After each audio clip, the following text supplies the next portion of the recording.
Alrighty, so today we are going to finish up the review for these midweek action as we got 5 games to look at, and then after this review, I'm gonna straight jump in to the preview of this weekend's action because as we know, whenever there's a midweek action, we gotta do review and then basically do preview relatively quick. It's a relatively quick turnaround. And as I said before from yesterday, review, just it kind of sums up in terms of this midweek action. Well, we see a lot of chaotic thing that happened in the Eastern Conference. In the West, yeah, it was a bit of a low scoring kind of affair. Now, we start off with the first game, which is Seattle versus San Diego FC. So, Seattle got their revenge in this game against San Diego FC, and they can thank Stephen Fry for this because this was a game where San Diego actually played relatively well in this one, but they just could not figure out Stephen Fry, who, there's a reason why he is going to go down as one of the legendary goalkeeper in MLS history. Now, in the first half, the first shot of the game, see Dos Santos gave the ball straight to Christian Rodon there, but he did redeem himself with a save there. So yeah, a little nervy moment there for CJ Dos Santos, who has been excellent for San Diego this season. But besides that moment, there wasn't really much that happened in the early part of this. Only one shot in this game, 20 minutes into this one. The next shot came in the 22nd minute when Aviado hits one right to Fry before Dwyer also hits one right to Fry as San Diego was definitely getting into this game and pressing for the opening goal. McNair would then hits it right to Fry and then he denied Knighton from close in the 43rd minute.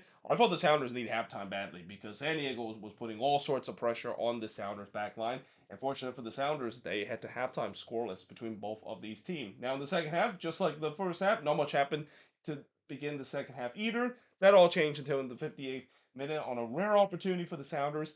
It's in the back of the net, and it finally happened. We've been talking about when exactly is Jesus Ferreira finally going to end that drought and finally get his first goal for the Sounders. It has finally happened here as he scored from Rolf Rock and Rodon to give the Sounders a 1-0 lead. And you kind of sense that this was coming because I think Jesus Ferreira has been playing relatively well in these last couple both games. I thought the last game he played relatively well and very unlucky not to get a goal, but this gotta feel good for him. I mean, for any number 9 to finally break that goal draw and finally get that goal, you expect maybe the level could be back for Jesus Ferreira, and that's got to be good news if you're a Sounders fan.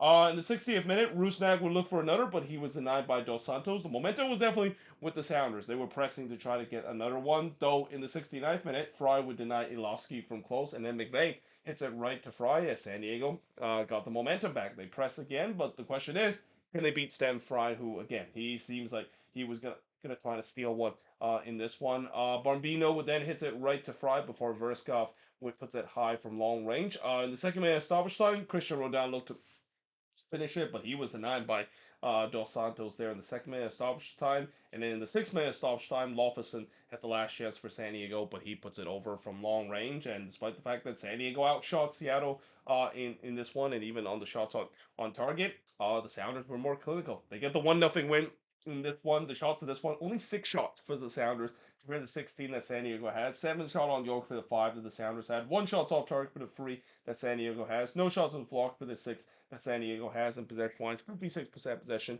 compared to 44% possession the Sounders has in this game. So yeah, for the Sounders, it wasn't a pretty performance whatsoever in this one. And again, they really have to heavily rely on Stephen Fry making some big save in this one. But he answered the call, and they just find that one clinical moment from Jesus Ferreira. And that's all the difference for them to get some revenge against San Diego. And, for San Diego, I don't think Mikey Veras is going to be that disappointed with this result. I mean, I think he'll be a little frustrated the fact that, they play well in this one. And I feel like they at least deserve a point out of this one. But again, they just met Stephen Fry, who just had an incredible game, which is something that we've said about him a lot with the Sounders throughout his legendary career with this team.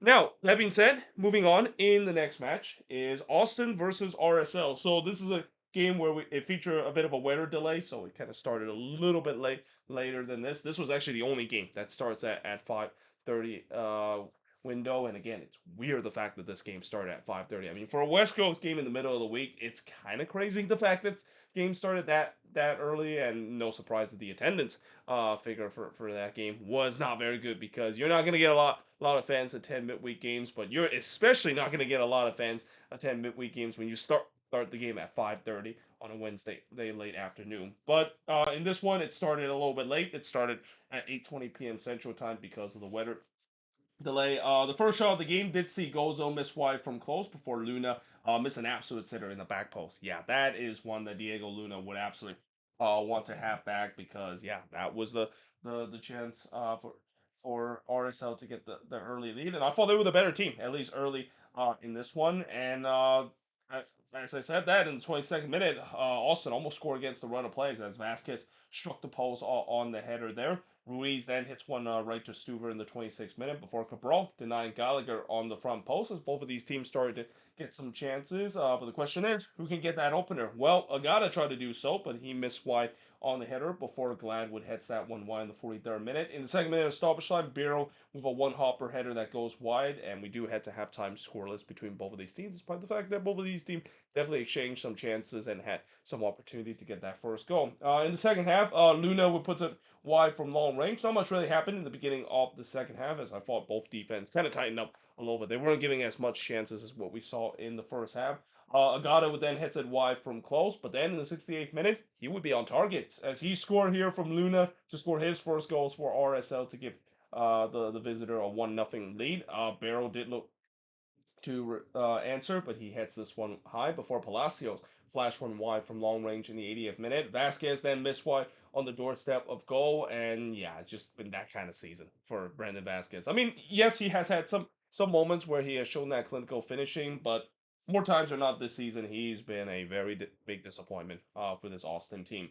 O'Brien would then hit it right to Cabral before Savage puts it high from long range, and Austin was definitely pressing hard, like for the equalizer. There's no doubt that they at least want to get a point out of this game. RSL was kind of sitting deep and almost just trying to put on hold on mode. And we talked about before, when you decided to do that, especially when you're the road team, it doesn't usually bode well. And guess what happened? It didn't bode well for RSL because after Cabral denied Savage from close range in the second minute of stoppage time, in the third minute of stoppage time, Austin equalizes. Diego Rubio, he scored from Kolmanich and Pereira to tie the game up at one apiece, and yeah, you just had a sense it was coming. I mean, the pressure was being told. The pressure finally took a toll on this RSL backline. Just couldn't quite hold on to get the win. Though that being said, late in this one, Luna tried to steal one for RSL on the other end, but unfortunately he put this one off target. And yeah, in the end, it ends in a 1-1 draw in this one. The shots in this one, 12 shots for the 16 that RSL had, 3 shots on goal for the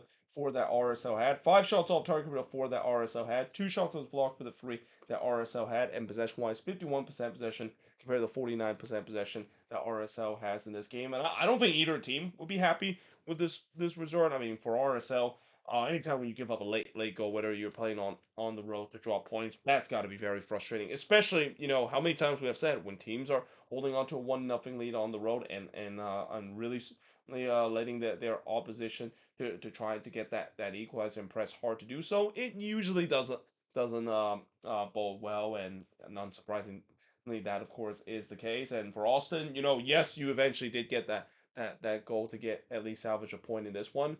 But you gotta say, if you're an Austin fan, where was this effort for a majority of the game? I mean, the effort that they put in the last 10 minutes was there, but where was this urgency in the beginning of this game? I mean, it would be ideal if they have this urgency in the beginning of the game and not until the 80th minute when they're already down 1-0 and just pretty much try to salvage a point out of this game.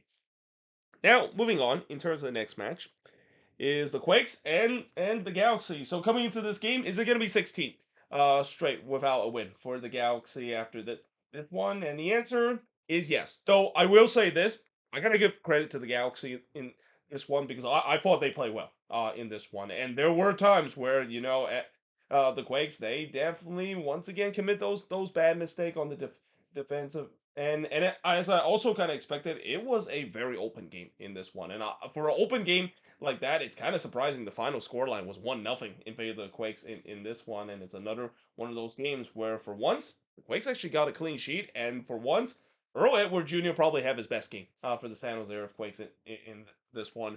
Now, in the first half, Mikovic would deny Martinez after just 40 seconds in before Muni would then heads it right to Mikovic, as it was a fast start for the Quakes. They were definitely on the front foot looking to try to get the early lead. Cirillo then puts it high from long range before Painso had a shot that was deflected high.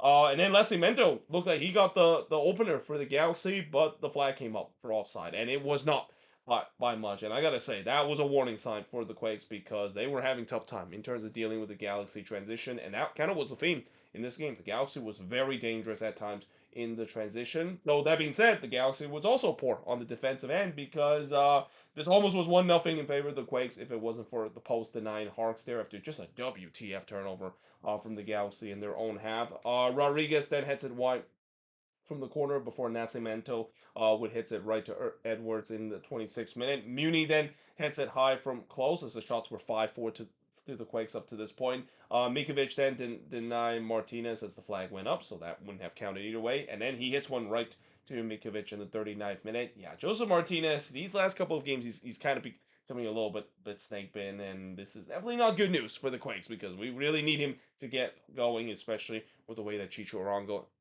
is still out with an injury. But there was no doubt the Quakes were getting some steam. They were pushing to try to get the opening goal. In the 41st minute, Cuevas would put it wide from long range, but we do head to halftime scoreless in this Cali Clasico. In the second half, Peck would hit one right to Edwards Jr. before he had a shot that was deflected behind. I thought the Galaxy definitely come out the second half the stronger side. They were once again dangerous on the transition, and I think the reason why the Galaxy was dangerous on the transition, the Quakes were committing way too many for the amount of time that they were going on the attack and the amount of man they were pushing forward and the high line that they were playing. That seems like is a very dangerous game to play if you're the Quakes against this Galaxy team. And sure, yes, this Galaxy transition not as lethal as we've seen last season. Even this season, I think every time they get into a good spot, we see the problem that they have where when you're a team that have now gone 15 games without a win, you can definitely see the confidence it is not there. Because if this was the Galaxy of last season, I think the Galaxy probably would have easily won this one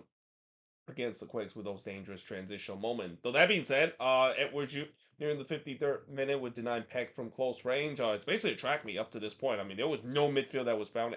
Both team was going quickly on the attack. Then in the 58th minute, yeah, this is a sad sight to see. Marco Royce had to be subbed off once again with another injuries. That just pretty much sums up his career. I mean, Marco Royce, if you ask me, between him and Alexander Pato, those two guys are probably the most snake bitten player when it comes to the injury bug in world football. I mean, I have not seen those two players that, we know both of those players are definitely world class, but you just feel like they could have been even better if it wasn't because of help back from injury. And, Royce this season, it's not surprising that he's been spending more time on the IR than actually on the pitch. That's kind of sums up his career as well. And you just gotta have a wonder, is it kind of maybe time for him to hang it up? I mean, he is getting approached to that age, and especially with so many injuries that he's suffered throughout his career, you just gotta say that maybe this is it for him, and that again, you hope that that's not the case, and you hope maybe he'll at least play for a couple more games before getting the proper send off. But yeah, this again just another injury that he's suffered. He's been suffering so many injuries this season where I would not be surprised if Royce just say that, yeah, I'm going to hang up my boots because there's no way my body can't take it anymore with these injuries that he's been suffering. So for goodness, basically replace him as a resort, and in his first act, he puts it wide from close to the 62nd minute. Judd then had a free header there, but he missed the target here. I'll tell you what, when Preston Judd came on in this one, I thought he was gonna have his revenge game against the Galaxy, and no, that was not the case. I mean, he missed a free header there, and I mean, well, that's the Preston Judds that I know of, not the one in the last game where for whatever reason, somehow, some way, that was definitely not the Preston Judd I know in terms of missing big chances and actually being clinical. Though that being said, he did get on the assist chart on the only goal as in the only goal of this game scored in the 74th minute as Sonny Buda, who had a really poor game in the last game in my opinion at home. He scored from Judd here to make it 1-0 in favor of the Quakes. Sanabria did look to answer, but he missed that one wide. The Quakes, they definitely was started to think about shutting up shop, which again I don't like when teams decided to bunker in and try to hold on to a 1-0 lead. I've already said what happened in this game and how that didn't go so well. Harks then puts it high from long range in the second minute stoppage time, but then in the 4th minute stoppage time, Edwards absolutely robbed Yoshida here. This was probably the best save that Earl Edwards Jr.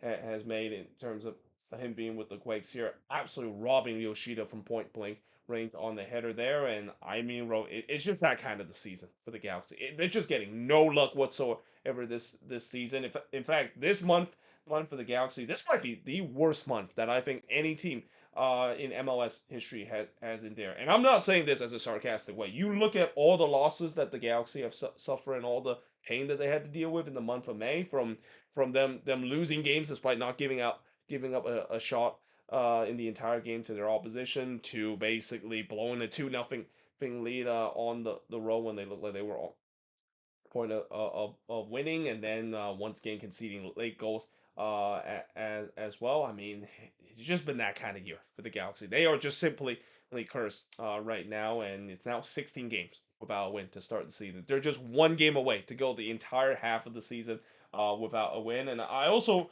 would say that I might maybe even think about making another video about the Galaxy. I mean, I've been making videos about the Galaxy winless run, but I think it's time for me to kind of make another video talk about their winless run compared to some of the worst winless run that we have ever seen in MLS history. Because I think they're also now tied with the longest winless run that any team has endured throughout the season. They will break the record if they of course don't win against Real Salt Lake, which that might be a winnable game considering RSL themselves hasn't been doing relatively well either.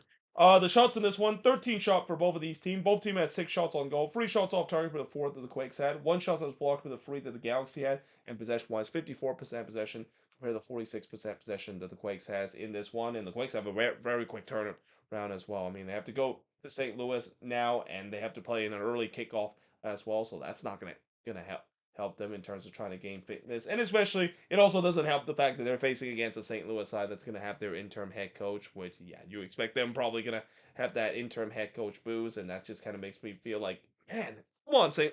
Louis, can you not at least hold on to Olaf Melber for at least one more game? Why do you have to fire him before the Quakes come into town? But that being said, I am now going to switch boards and look at the last 2 games to finish up the review of these midweek action of match week number 16. So moving on in the next match to a game that, yeah, it happened between the Vancouver Whitecaps versus Minnesota because, yeah, let's just say that we talked about some entertaining 0-0 draw in the past.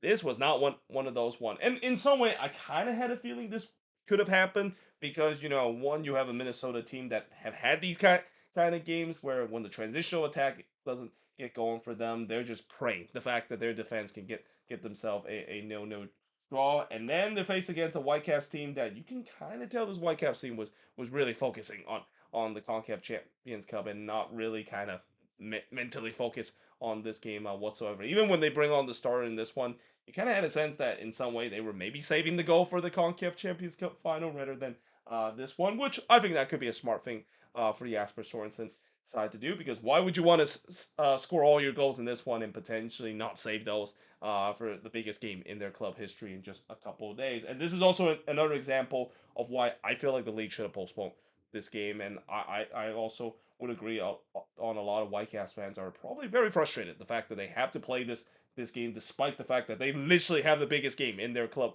history in just a couple of days in that CONCACAF Champions Cup final against Cruz Azul in Mexico.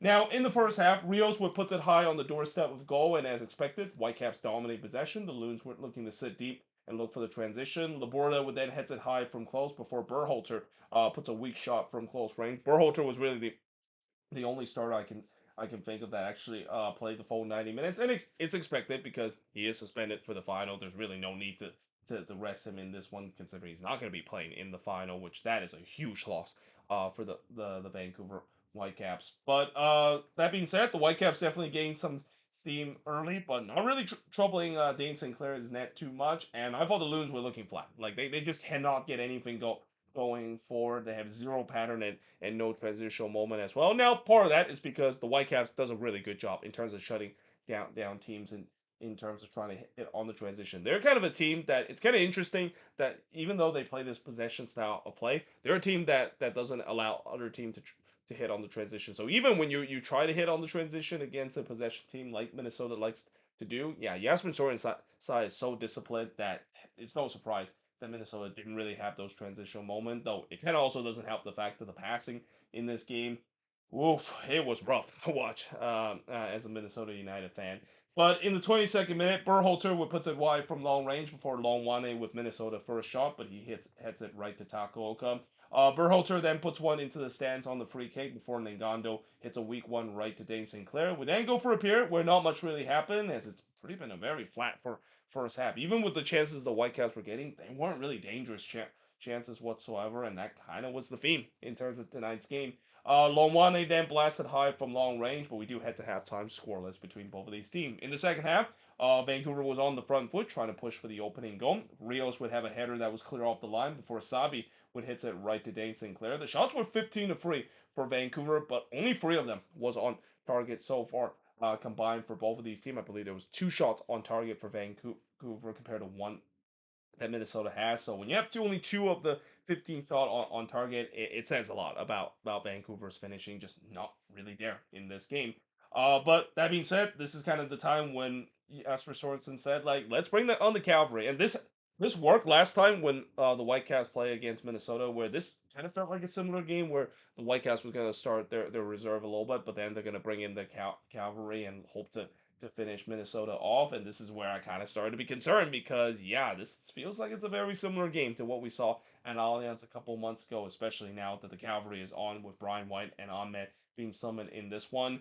And this is also when, yeah, they really went on rogue heave mode. And I think Eric Ramsey probably remember that game and remember how much that the fact that their defense just kind of got ripped apart as soon as the starter comes in. So they thought that, you know what? Forget about attacking now. We're really just gonna pack it in. We're just gonna completely go park the bus mode, Jose Mourinho style now. Just putting 10 men behind the box and look for a 0-0 draw.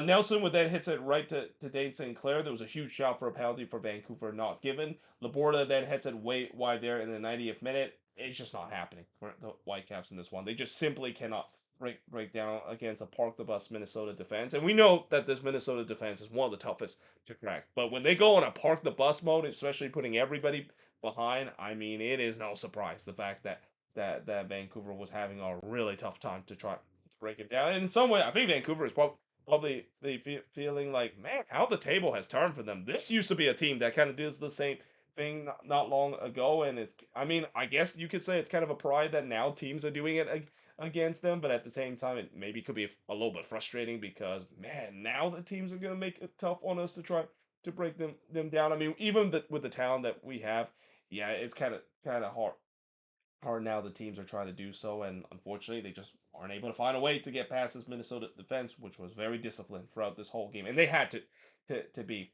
And it also helped the fact that there was only 2 minutes of stoppage time in the second half. There was no stoppage time in the first half as well. This was probably the least amount of stoppage time I've ever seen in a game. I mean, even the soccer gods are probably over with this game, and as a result, it ends in a 0-0 draw. Definitely it was one of those game of all time in MLS seeing a dull 0-0 draw like this. The shots in this one are heavily in favor of Vancouver. 21 shots compared to 4 that Minnesota that has, but only 3 of them was on target compared to 1 that Minnesota has. 3 shots off target compared to 8 that Vancouver had. 7 shots was blocked compared to none that Minnesota has. And possession wise, 56% possession compared to 44% possession that Minnesota has in this game. And despite this dull draw, I think this is kind of a win-win situation for both teams. I mean, for Minnesota, you're playing against one of the toughest teams to try to break down. And even though the attack was not there whatsoever, I mean, it's not going to be easy when you're facing against a Vancouver side that I think they actually have the best defensive record right now in the league. And the fact that they stay disciplined throughout the whole game, and not to mention it's a midweek game on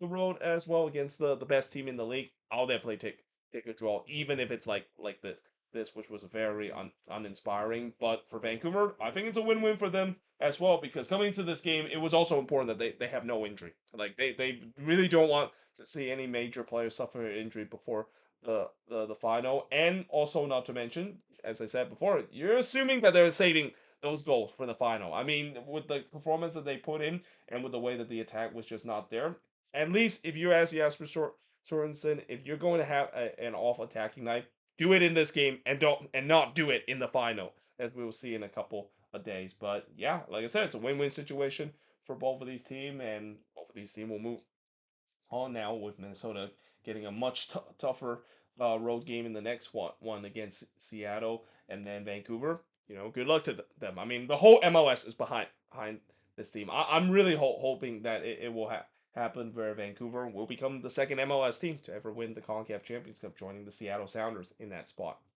Now, moving on, in the final match of this review is the Timbers and the Colorado Rapids. So this was a game where, yeah, the Timbers kind of dominated for majority part of this game, but Colorado, they got themselves a 1-0 lead in this one and was trying to hang on, and nope, it didn't happen. In the first half, by the way, I want to first say that it is great to see a reunion of the Timbers broadcast team. The Timbers broadcast team before Apple TV took over was probably one of my favorite, if not my favorite, broadcasting. Well, I say my favorites. My favorite is still with the Minnesota team with Cal and Kendra there, and I really wish with this happening, hope that eventually Cal and Kendra can have that one game reunion with Minnesota, because that would have been definitely great to see. But if you're a Timbers fan, it's got to be great to see the old band coming back with Jake Zivins and Ross Smith being on the call in this one, just like the how it was with the old Timbers broadcast. And there was no doubt the Timbers had most of the possession early on in this one, but that was kind of by design. The Rapids, they were happy to sit back and counter. They know the Timbers are good on the transition, so let's let them have the ball and see what they can do with it. Moreno with the game's first shot, but he hits it right to Hansen. Not much really happened early in this one as well. The next chance came in the 21st minute when Mora hits it high from close before Anthony hits it right to Hansen in the 22nd minute, as the Timbers definitely started getting some steam, some momentum, trying to get the opening goal here. But instead, in the 33rd minute, Colorado gets the opening goal as Mihajlovic. He scored from Bassett here, and this is Sam Bassett, not Cole. That is his brother Sam Bassett making his debut there, and definitely had a great game as well. But yeah, he scored here to give the Rapids a 1-0 lead. I believe Cole didn't play in this one as well. So yeah, just I wish this was an opportunity where we see the Bassett Bros play for the very first time. Didn't really quite happen there, but nevertheless, the Rapids take a 1-0 lead again, completely against the run of play. Mihajlovic kind of went beast mode there. There were definitely some questionable defending there from the Timbers, but nevertheless, Georgi Mihajlovic can definitely do at that time. And I have a feeling he must be playing angry right now. After getting snubbed once again from the U.S. men's national team, he's definitely taking it personally and score a big goal like that. And who knows, maybe there could be a chance where he could still be included in the Gold Cup roster, especially if there's still injuries that could happen to this team for these next couple of weeks. Mihajlovic probably is right up there in the top of the target as a potential replacement for this U.S. men's national team. Mascara did look to respond, but he missed wide on the curler. But then a penalty was given to the Timbers as Maxo handballed this one in the box. So here comes Felipe Mora, a chance to tie the game up for the Timbers. And he doesn't do it, as Nico Hansen, he denied him from the spot here, and I gotta say that was probably the worst penalty attempt I've seen this season. I mean, Felipe Mora, he just kind of hit it straight toward him. It's almost like he just casually trying to take this one right up the middle, and was hoping that maybe Hansen would die the wrong way and just basically tuck it in easily in the middle. But Hansen was not fooled by that. He just stood his ground, and it was just an easy save there. I mean, that was kind of a weird one, and definitely it's gonna go down as probably one of the worst penalty I've ever seen in my life. But in the 44th minute, on the other end, Crepeau would deny Coup DiBietro from close, but we do head to halftime with Colorado leading 1-0. In the second half, the pressure continued for the Timbers. They were on the front foot, pressing for the equalizer. Anthony would hit one right to Hansen before the post, denied Bassett from close range in the 60th minute, and that was key too, because literally right on the other end, Anthony would tie the game up. He scored here from Moreno to tie the game up at one apiece, and that has to be an absolute backbreaker from the Rapids. I mean, you talk about a change of momentum and also a game of inches. On one end, looked like the Rapids were about to double their lead, and then next thing you know, on the other end, they can see it go up as well. And I just kind of had a feeling when I saw that, yeah, the Timbers probably going to come back in this one because they were not done. Henson then denied Marino from close. The momentum was all with the Timbers. They were pressing for the lead, and things gets even tougher for the Rapids as Frederick would get himself a straight red here, and there's no doubt that this is a straight red. Just a studs up challenge there on Igella. Just a lead breaker there. That there's no question that that's a straight red there. So the Timbers were up a man. Rapids were down to 10.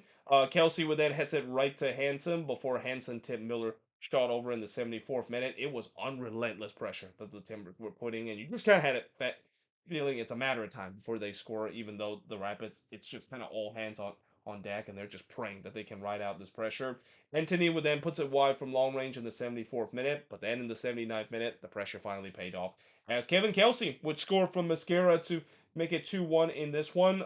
Harris did try to respond for the Rapids, but he was denied by Craig Poe. And then Kelsey looked like he scored the second goal of the game and pretty much shut the door in this one, but the goal was disallowed for offside. He then looked to put it away again just 2 minutes later, but this time he was denied by Hansen. I gotta say, if it wasn't for Hansen in this one, this probably would have been a more uglier scoreline than the 2-1 scoreline the Timbers had against Colorado. As I said, the Timbers, they have had an onage on the Colorado Rapids in this one, and as I said, if it wasn't for Hansen, it feels like it was one of those games where the Timbers was just gonna absolutely roll over the Rapids as we've seen in recent year. But at the same time, by the way, that opportunity also happened when the Rapids fought down on the other end. They should have got a penalty when Hansen was brought down the box. I don't think that was a penalty. I think that would have been incredibly soft if they called that one. Before in the 7 minute stoppage time, Kelsey would then puts one to the Timbers Army. But yeah, in the end, the Timbers they get the 2-1 win in this one. A come from behind 2-1 win that is a little bit different compared to recent owners that they have against the Rapids, where they just pretty much dominate the Rapids throughout the entire game. The shots in this one, 24 shots for the 10 that the Rapids had, 3 shots on goal for the 8 that the Timbers had, 6 shots off target for the 4 that the Rapids had, 2 shots that was blocked for the 9 that the Timbers had, and possession-wise, 67% possession compared to 33% possession the Rapids has in this game. But there you have it. That is pretty much it for the review for these 5 games that happened to finish up the review of the midweek action. Like I said, I'm going to have to do the preview of this weekend's action where we actually going to once again only have 13 games just like these midweek action because, we have 2 teams that is involved in different competition with one of them playing in the playing round of the Club World Cup that LAFC is against America. And then, of course, we all know what's going to happen on Sunday after the Minnesota Seattle game in Sunday Night Soccer where we're going to have the CONCACAF Champions Cup final, and we're going to find out whether or not if it's going to be free space is disappointing for MLS team again in the CONCACAF Champions Cup, or will the Vancouver Whitecaps make history of becoming only the second MLS team to win the CONCACAF Champions Cup? But either way, hope you guys enjoyed this video. If you do, make sure to leave a like, smash the subscribe button, and yeah, I of course will see you guys next time.